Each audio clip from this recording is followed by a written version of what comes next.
د کابل نیوز ګراوند لیدونکو سلام، ښه ولید ته ښه راغلاست. د پښتون ژغورنې غورځنګ دغه یو کال پوره کیږي. په دې یو کال کې څو تنه د دغه غورځنګ شهیدان کړای شول. همیشه پاکستان کوشش کوي چې د دغه غورځنګ مخه ونیسي، تاوتریخوالي ته وباسي، لیکن منظور پښتون په ډېره حوصله او تدبر تر اوسه پورې کوشش کړی دی چې د تاوتریخوالي په غورځنګ کې دننه د دوی په تګلاره کې د تاوتریخوالي مخه ونیسي او په سوله ییزه توګه خپله مبارزې ته ادامه ورکړي. وروستی مورد د ارمان لوانی شهادت ده چې په ډېره بېرحمانه او په ډېره ظالمانه او په ډېره بېشرمانه توګه، ځکه د پاکستان پولیس راځي د نوم اخلي، دی راغواړي او اول بل نفر ته وایي چې ویې مړې کړه، بیا چې د هغه ګزار کمزوری دی په خپله ټوپک راخلي او دی په سر سروي او په شهادت رسوي. ارمان لوانی او وړانګه لوانی د خور په ډېر جرأت او شجاعت مبارزه پر مخ وړله. ډېره د ستاینې ځای دی. پرون یې خپل ځوانیمرګ ورور خاورو ته وسپاره او نن بیا د مبارزې ډګر ته راوتې ده. زمونږ بحث نن په همدې موضوع ده چې د دغه پښتون ژغورنې غورځنګ راتلونکی وارزو او پاکستان کوشش کوي چې دغه غورځنګ رادیکالیزم خواته بوځي، دغه غورځنګ مجبور کړي چې د سوله ییزې مبارزې په ځای ټوپک ته مراجعه وکړي او که نه خپل دغسې مشران به د لاسه ورکوي. نو څه پکار دي؟ او د افغانستان چوپتیا په دغه وخت کې د حکومت چوپتیا، منګه ټول لګي، څوک د ماسکو کنفرانس په طرفداري مصروف یو، څوک په مخالفت او په پښتنو باندې د کرخې اخوا دغه رقم ظلمونه روان دي. یو نفر کې د غیرت پیدا نشو چې یو خبره وکړي. په دې بحث کو په دغه بحث کې موږ سره ملګری دي ښاغلی عظمت غرنی، زمونږ بل ملګری دی ښاغلی زرجان شینواری دی او زمونږ درې ملګری دی ښاغلی حلیم شملزی. ستړي مشئ، په خیر راغلی. غرنی صاحب څنګه ارزوئ پاکستان کوشش کوي چې پښتون ژغورنې غورځنګ چې په سوله ییزه او په یو دیموکراتیکه توګه دغه خپله مبارزه خپل حق غوښتنه پر مخ وړي، دا تاوتریخوالي ته مجبور شي، ډزې ورباندې کېږي، د ده غړي نیول کېږي، په شهادت رسول کېږي. د پاکستان ټولې رسنۍ تقریبا غلي دي په ده باندې. ممکنه ده پښتون ژغورنې غورځنګ ته چې په سوله ییزه توګه خپلې مبارزې ته ادامه ورکړي؟ ممکنه ده، ممکنه ده،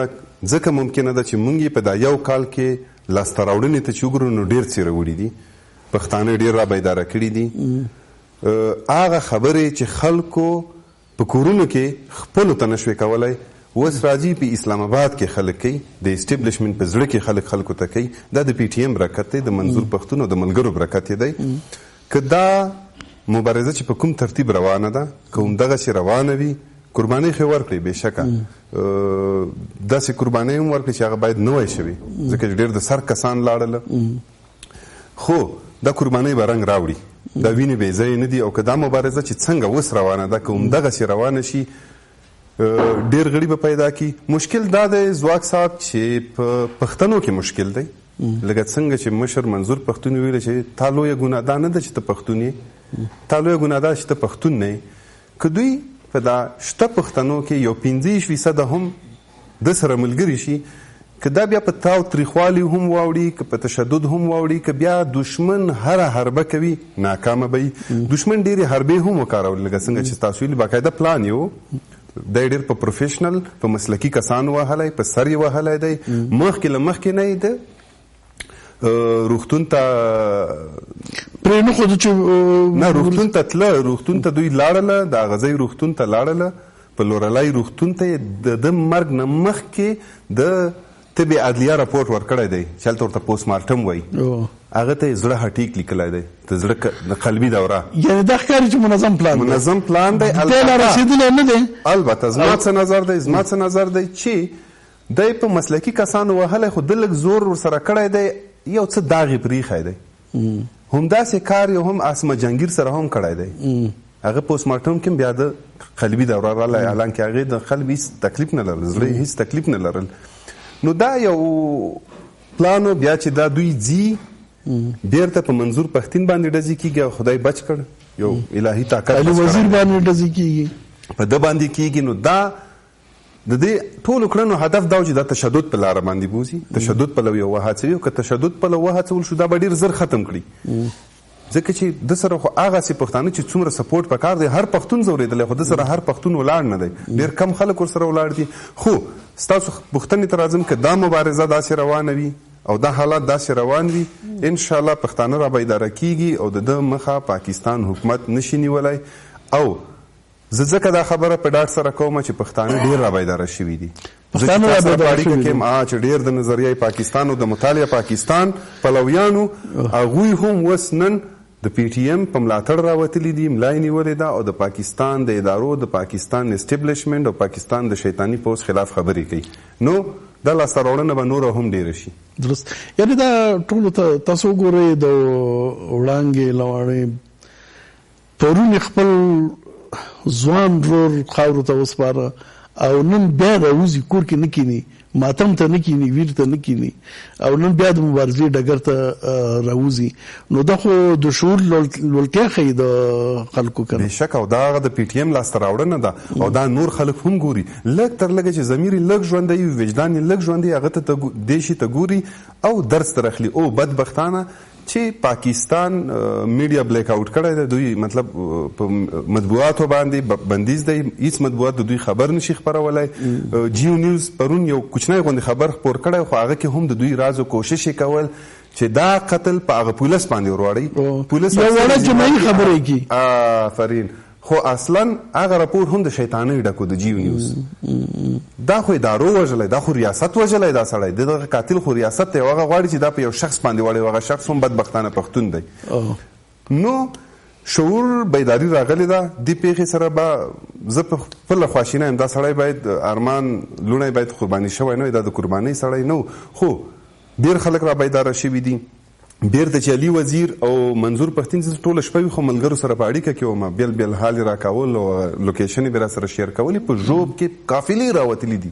تر ډېره اسماعیل خان پورې زرونه خلک راوتلي چې دا مخکې نه و، هیڅونه خبرې نه شوې کولی. نو امید ډېر دی انشاءالله. یو عربي رسنۍ دغه غورځنګ د بنګلادیش د غورځنګ سره مقایسه کړی دی، او بلاخره بنگلادیش غورځنګ پاکستان پوځ هم دغه رقم کارونه کول، لکه خیسوره کې چې اوس دلته کېږي هم دغه رقم کارونه بنګالیانو سره هم کېدل، او د هغې نتیجه دا شو چې بنگلادیش بیل شو. بنګالیان چې د ټولو نه زیات د پاکستان په جوړولو کې ونډه درلودله، هماغه بنګالیان د پاکستان نه بیل شول. آیا دغسې یو څه د پښتون وطن جوړېدل او د پښتون آزادېدل اوس وخت کې څومره ممکن دي، او دغه غورځنګ به هغې نتیجې ته ورسېږي که نه؟ په ده بیا وروسته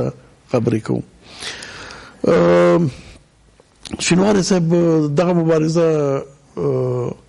منظور پښتون شروع کړې ده،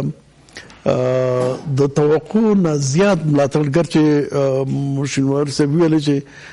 غرني صاحب ویلې چې دونه زیات ملاتړ ورسره نشته دی، خو د هدف شاید دا و چې څونه چې په کار ده هغسې څونه چې خلک باید ودرېږي، لیکن اوس هم ډېر زیات ملاتړ دی ورسره. لیکن د مهمو سیاسي ګوندونو ملاتړ، هغه ګوندونه چې کلونه د پښتون ناسنالیزم په نوم سیاست کړی دی، آیا د هغې ګوندونو د خوا نه لازم ملاتړ شته و که نه؟ مننه. په اول قدم کې په میز کې را سره شریک ملګرو، تاسو ستاسو ټلویزیون لیدونکو ټولو ته نیک سلامونه او هیلې وړاندې کوم. تاسو وګورئ د منظور پښتون پی ټي ایم غورځنګ ایله کال پوره کېږي، او د یک کال په موده کې د پاکستان یا د خیبر پختونخوا ورسره په څنګ کې په قبایلي سیمو کې، بیا همدارنګې چې کوم دی که نه په بلوچستان کې، په هر یو ضلع کې، په هر یو تحصیل کې، په هغې کې چې کوم دی که نه خپل تنظیم جوړول، یعنې دا ډېر لوی کار دی په یوه کال کې. که سړی دې ته ژور وګوري، یعنې موږ خپله سیاسي ګوندونو سره پاتې شوي، په کلونو کې په یوه علاقهدارۍ کې هغوی تنظیم پاله کړی نه دی. په دومره لنډ وخت کې په دومره لږ وخت کې د پښتنو په سیمو کې په هر ولسوالۍ کې یا په هر علاقهدارۍ کې یو مشخص تنظیم جوړول او هلته روشن فکران یو ځای کول دا ډېره لویه عظیمه خبره ده. نو را به شو سیاسي پارټیو له سیاسي پارټیو که پرون تاسو وګورئ پرون په بلوچستان کې د پښتنو سیاسي پارټیو ټولو چې کوم دی که نه تر حمایت اعلان کړی دی. مولانا فضل الرحمن هغه هم هلته عوامي نیشنل ګوند چې کوم هغه ګوند دی هغوی هم تر نن مکمله په دغه هړتال کې برخه اخیستې ده او سیاسي پارټۍ که د مشرانو خولې نه نه راوتلي لیکن د پارټۍ د یو رسمي بیان ما پرون د عوامي نیشنل ګوند دغه کارتم یا افتخار چې کوم دی که نه دا ډېره وغندله. همدغسې چې کوم دی مولانا فضل الرحمن دی چې دا یو مذهبي ګوند دی هغوی هم چې کوم دی د دې مخالفت کړی دی ټول دا ورسره دي او دا به چې کوم دی یعنی سیاسي پارټۍ هم دی راتلونکي ته ګوري. دغه پاکستان فوج چې په کار نه بخښنه غواړم په کار نه و چې اوس قلعه سیف الله کې سره راټول دي که نه دلته د منظور پښتون په خوا کې محمود خان اچکزم وی اسفندیار ولی خان هم وی او مولانا فضل الرحمن هم وی حداقل دا اسفندیار او اچکزی صاحب خو باید وی که نه اسفندیار خو زه چې فکر کړم نشته دی په سعودي عرب کې دی ولې د ستا خبره ډېره پر ځای ده. په کار دا ده چې هلته په همدې باندې غونډه شوې یو اتحاد رامنځته شوی سیاسي ګوندونو او دی نه تنها ځان د پی ټي ایم مسله ګڼلې وی بلکې دا د ټولو پښتنو ګوندونو یوه ځانګړې مسله یې ګڼلې وی او په پاکستان فوج او په پاکستان په حکومت باندې فشار راوستلی وی. تاسو وګورئ په اتې هفته کې پاکستان همدغسې یوه لوبه په پنجاب کې په یو موټر باندې هغه سپیشل فورس اجرا ساهیوال کې په هغه شپه باندې 8 پولیس نیول کېږي اف آی آر کټېږي دولت پنجاب دولت اعلانوي چې موږ د دوی کورنۍ ته ستره محکمه یو ځانګړی هیئت ټاکي څه کېږي تر ننه پورې لیا د ابراهیم ارمان په هغه باندې چې کوم دی لیا تر اوسه پورې اف آی آر نه دی کټ شوی. اصلا کې داسې ده چې دلته په پاکستان کې د عمران خان حکومت نه دی دا نظامی حکومت دی ولې موږ حقیقت نه سترګې پټې کړو. پاکستان سیاسي حکومتونه که پرون نواز شریف او یا نن عمران دی نه کوي د پاکستان پوځ کوي دا بالکل پاکستان فوج کا ګوره پاکستان هغه تقاعد شوي فوجیان ټول په پولیسو کې کېنولي دي همدغسې مانورونه په همدوی اجرا کوي که د دغه ترین دغه پولیس افسر بایوګرافي له لار شي دا هم د هوایي قواو یو هغه پاتې شوی دی نظامی پاتې شوی دی په هوایي قواو کې برخه درلوده د پاکستان په کې دا هم یو نظامی دی. ولې دا چې څنګه شیروا غرني صاحب په خبره وکړه دا یو جوړ شوی پلان دی دې ته مخکې نه طرحه شوی و یعنی ما په مخکې خبره وکړه چې په هغې باندې چې په هغې موټر باندې ډزې وکړي په هغې باندې خو د ترهګرۍ شک و که هغه داسې وم شوه داعش سره ولې د ابراهیم ارمان چې کوم دی هغه خو یو سلامیز هغه کې ناست او دا چې کوم دی بیا د غم ختمږي او د هغې نه پس دی غوښتل کېږي او د غوښتلو سره بیا دی د منځه وړل د دې ته مکمله پلان ګزاري شوې ده دا چې کوم دی که نه یو پولیس په خپل سر باندې نشي کولی د دوی تر شا باندې د نظامیانو مکمل لاس دی غواړي چې دغه پی ټي ایم دومره جذباتي که چې دا د عدم تشدد نه تشدد له راشي او دوی بخښنه غواړم دوی پاکستان فوج ډېره زیاته عجله لري که دا خبره څومره طولاني کېږي دلته چې کوم دی که نه په د پښتنو سیاسي شعور را بیدارېږي دغه تنظیم ډېر قوي کېږي دا یو کال چې دوی حوصله وکړه یعنی اوس دوی د دې مخه نشي نیوی د دې دپاره داسې پلانونه طرحه کوي چې دغه تنظیم مشران یعنی که تاسو وګورئ بخښنه غواړم په راتګ کې په منظور پښتون او په علي وزیر باندې چې هغه ارمان باندې چې کوم دی که نه ارمان یې شهید کړی و بیا ولې په منظور باندې علي وزیر باندې په هغه باندې دور باندې ولې داسې کوه معنا دا هیڅ دی کدی شو خدای ناخواسته دا په دې هم لګېدلی وی ګولۍ او په دا هم لګېدلی دغه د دې معنا دا ده که دوی چې که مونږ یو په منظور یا علي وزیر یا دا د منځوي سو او په دې په مورد کې دغه عدم تشدد بیا چې دوی نیولې ده د دې نه مونږ واړو او تشدد خواته لاړ شي په اوسني وخت کې د پاکستان نظامیانو همدغه پالیسي ده چې دا مونږ تشدد ته څنګه رامات کړو نو د دې په وړاندې د مبارزې حل لار هم دا ده چې پښتانه تشدد خواته لاړ نشي ځکه تشدد خواته وړلې د پاکستان د پوځ متاسفانه دلته ځینې پښتنو حلقو کې د خیانت لامل نه بلکې د ډېر احساسات او د غم او د غصې لامل هم د غوښتنې ورځ په ورځ زیاتېږي چې نه پی ټی ایم باید ټوپک واخلي که ټوپک یې واخیسته د پی ټی ایم بیا نو خاتمه ده د دې کامیابي دا ده چې ټوپک وانخلي. بیګا عبید الله بارګزي چې کوم دی ما په ژوندون ټلویزیون باندې هغه بیانیه واورېده چې یعنی دا د عدم تشدد وخت نه دی. مونږ پښتانو میرویس نیکه او دغه تورې راخیشتې دي، مونږ په تورو باندې دا قرباني او ازادي لاس لره وړي. ولې په اوسني شرایطو کې او په نننۍ دنیا کې که تاسو وګورئ په نورو هیوادونو کې وګورئ دا ټول خلک خو تشدد ته منډې نه وهي. عدم تشدد د لارې خپلې مظاهرې خپل هغه چې کوم دی حقوق غواړي. دا د منظور پښتون په اوسنۍ هغه کې ډېره ښه پالیسي ده. مونږ ټول تر ملاتړ کړو. زه په افغانانو وروڼو باندې هم غږ کړم بالکل د دوی احساسات په ځای دي. د دې وخت به راشي که تاسو اورېدلي منظور پښتون دا یو جمله تکمیلوم. منظور پښتون په هغه ورځ باندې پاکستان پوځ ته په ښکاره ویلي چې څه کړې کړه یو ورځ د شمره. یعنی دا ډیره ژوره خبره ده. ولې باید دې باندې موږ ځان پوه کړو. نو دا دومره مجبور شوی دا چې ته خپلې ورځې شمره دا ډېر مفهوم دی. نه شینواره صاحب بخښنه غواړم، زه چې په کابل کې ارامه ناست یم په ګرمه کوټه کې او سړک ته نه وځم، احتجاج ته ځان نه رسوم او نه مې بچي پرېږدم او بیا منظور پښتون ته وایم چې ته ټوپک راواخله. نو اول خو په کار ده چې زه خو یې راواخلم. که ما دا همت وکړه چې ټوپک راواخلم د پنجاب په ضد بیا نو حق لرم چې منظور پښتون ته ووایم زه هېڅ هم نه کوم او تا ته وایم چې ټوپک راواخله. دا رویه خو درسته نه ده که نه. او یو بله خبره ستاسو په اجازه زه زیاتول غواړم. زمونږ مشر په اوسني وخت کې ډېره لیاره تر ورکه ده. زمونږ د مشر نه خپله لاره ورکه ده. داسې خبرې وکړه کله وایي چې ما سره چا خط لیکلی، خط بیا وروسته ویلی هم نشي په څه مورد کې خط دی. دا بیا بیرته په خوندي که په بله ورځ یې پرون چې کوم دی پرون نه بله ورځ باندې دوی ملي اردو ته چې کومه وینا کړه په هغې ویل چې پاکستان دی نه بندوي زه سرحدونه وربندوم. یعنې دې معنه ته سرحدونو بندول څه کې پاکستان د نه بندوي زه وروسته په دې خبرې کوم.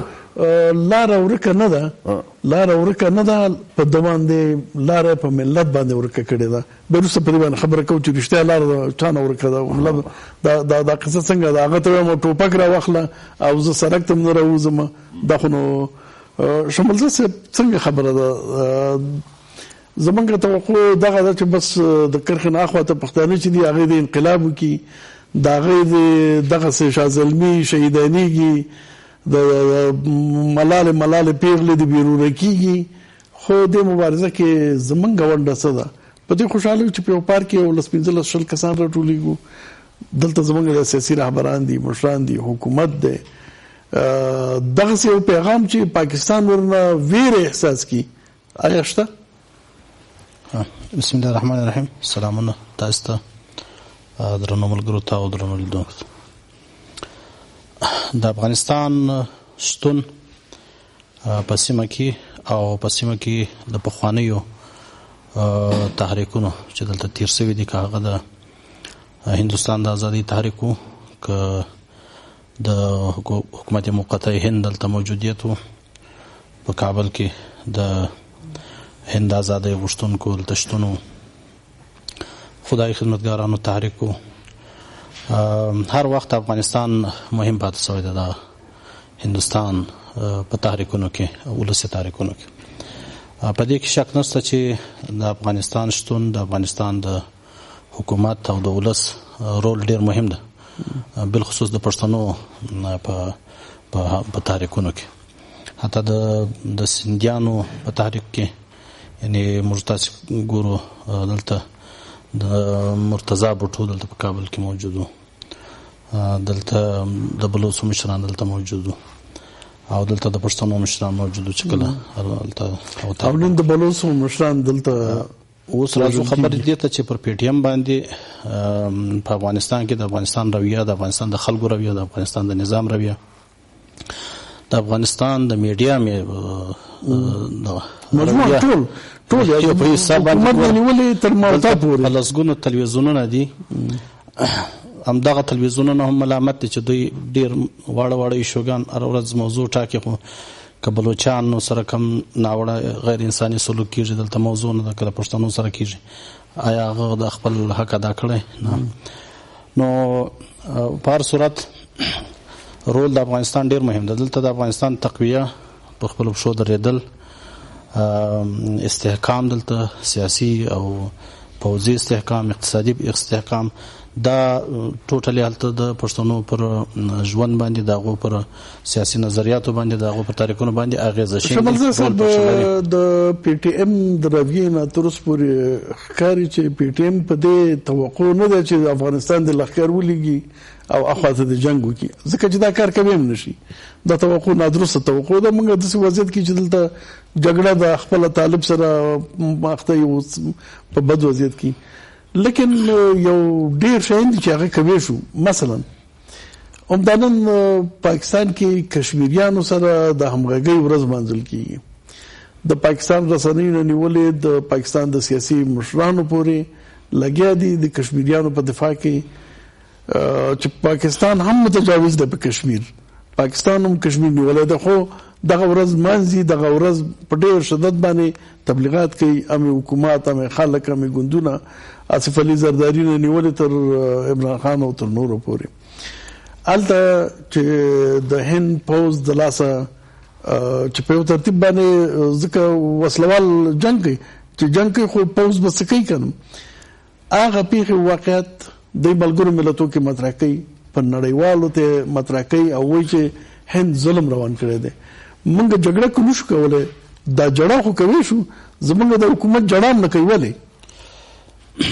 ګوره دا یو حکومت ته یا یو پارت دا موضوع نه سره راځي کېدای بلکې دا د افغانستان ټول حکومتونو تاسو راوخلي د پاکستان د جوړېدلو تر دا اوسه پورې چې دوی کم رول یا کم کردار ادا کړي کله چې د پښتنو موضوع راخسته ده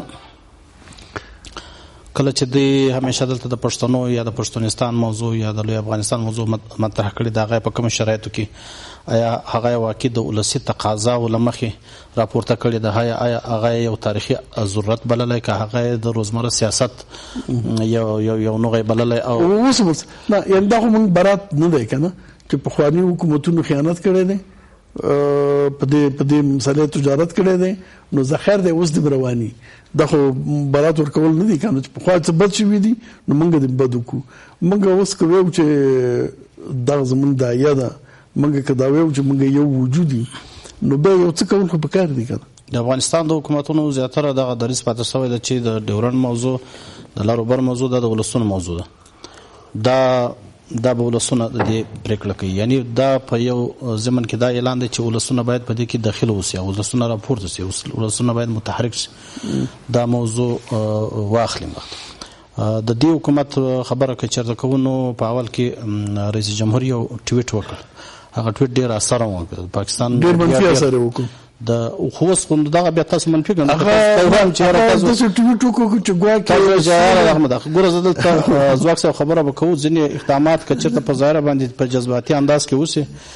انداز تا خبره زه کوم چې هغه امکان لري منفي اثرات دلته مرتب کړي خو سټیپونه دي د مبارزې سټیپونه دي هر شي ته په خپل نظر ګورو مخکې چې ملګرو په دې باندې تبصره وکړه چې عدم تشدد ولا موضوع ګوره دا د مبارزې په مقابل لوري پورې ماډل لري چې هغه ستا مبارزه څنګه هندل کوي یعنی تا کومه خواته تسو کوي تا تشدد تسو کوي کته ته اجازه درکې دا فکر غلط دی بخنه غواړم هغه دغه مبارزه او زما ونده یعنی هغه بل څوک دی او بل څوک کله چې موږ یو وجودي نو به دا سوال ولې مطرح کوو چې هغه څنګه ما هندل کوي نه یو مشکل د پښتون ژبه روانه ده خبره تاسو مطلب نه کړل باندې څه روان دي نو موږ ټول سوال به تاسو کوي په خپل خوښه جواب موږ په خپل خوښه نه خو زه ستا خبره وضاحت باندې خبره ده ما ویل چې کله یو سړی مبارزه کوي د دشمن په مقابل کې د قوت په مقابل کې هغه قوت یعنی مخالف قوت تاسو څنګه عمل کوي په حال چې کوم مبارزه په ټیم شروع کړې ده دا به قانوني مبارزه ده انساني مبارزه ده ولسی مبارزه ده اوس مخالف لور د څونه زغم لري هغه سټیپ دای ته تعینوي چې کبي خسته لاس شي بندوي دا خبره فاطمه تک ډول د تشدد ته اوړي یعنی مختلف تشدد دا لفظي تشدد هم کېدای شي